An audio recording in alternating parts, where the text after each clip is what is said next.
हमारे बातों के कौन तकलीफ बारे भैया हाँ बोल बहन। दारू पी के आवत था, रोज मारत था भैया। करे सरवा पैसा कहाँ से पावत है रे दारू पिए के? हमार करम फुटी गवा भैया। अरे आप करम तोर हम नहीं फोड़ा रे, इको तोर मातरिया गुजरी फोड़े बा।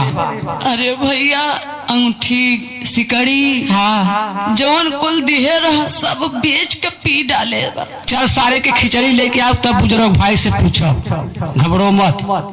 अरे भैया करे तोर बुढ़िया गुजरी डहा था का तो करे। अरे मोरे भैया मत रो चुप लगाओ। चल पहिले पहिले जब आई गवानावा, आइले गवानावा, फूटा हमारे एगो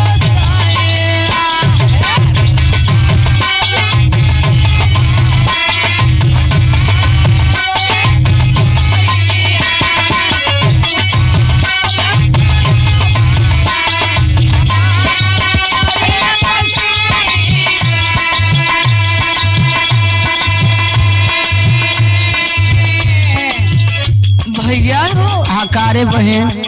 अरे भैया पहले पहले आए हम जान गए मोरे भैया। आय हाय हाय का जाने रे रात में का किस रे।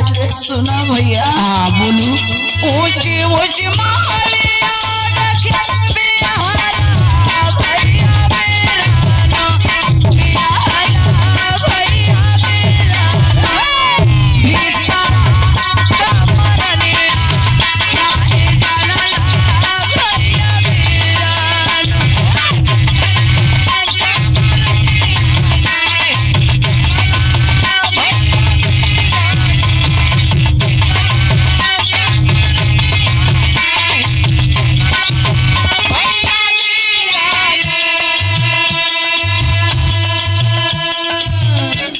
ए भैया कारे बहन। भैया हो। कारे अरे भैया करे तो के सर्दू धैलिए बा कारे। काहे ने कुरवा तोर बहुत अरे तो के मछली नहीं खिया उसका सरवा रे। अरे भैया सुना इतनी तकलीफ बा भैया का बताई। अरे तो छिछिया हरिया पूछबे कि हमरे कपड़वा पर पूछबे। माई मोरा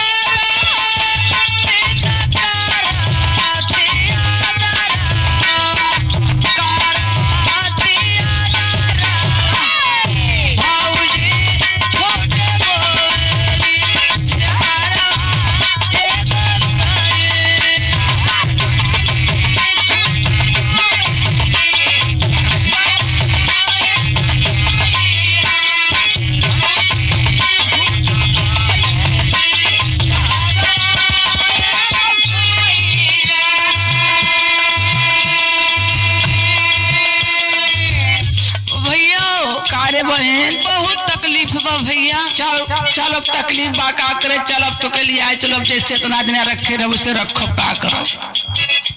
ऊंची ऊंची मालिया बियाला भैया मेरा नो, बियाला भैया मेरा नो, भीतरा कमरनिया काहे जानला भैया मेरा नो।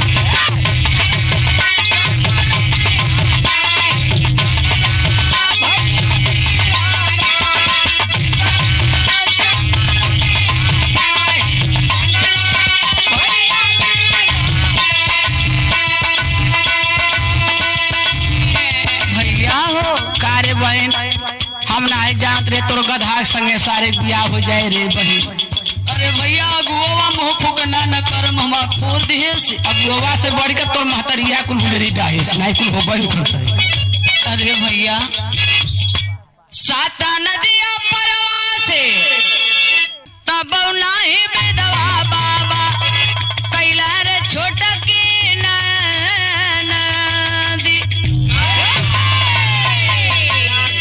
बुढ़वा अपने चक्कर में बा। साता नदिया परवा से मोरे भैया रे नाना दी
जोरदार तालियां हो जाए साथी, कोई नहीं सकरू में जोरदार तालियां हो जाए, एक बार जोरदार तालियां हो जाए।